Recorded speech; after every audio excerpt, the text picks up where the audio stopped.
Use the voice guide and set up your smart call blocker quickly and easily. Here is how. After installing your telephone, the base will prompt you to set the date and time.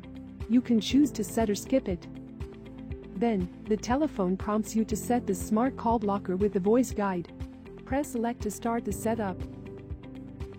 Hello. This voice guide will assist you with the basic setup of Smart Call Blocker. Here you have two options on setting up the smart call blocker. If you press 1, the smart call blocker will screen home calls by asking the caller to say his or her name, then press the pound key. Make sure you enter and save your contacts, like family and friends, to the phone book in the allow list to avoid screening these calls later. You might also want to set the star name list if you are expecting calls from organizations like schools, medical offices, and pharmacies. If you press 2, the smart call blocker will allow all incoming calls to get through. Make sure you add unwanted calls, like telemarketers and robocalls, to the block list to prevent their calls from ringing through later.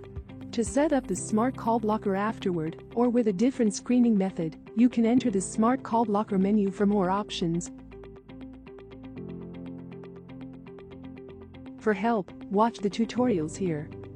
For more helpful tips, subscribe to the VTech support channel, or check out our other videos to keep watching.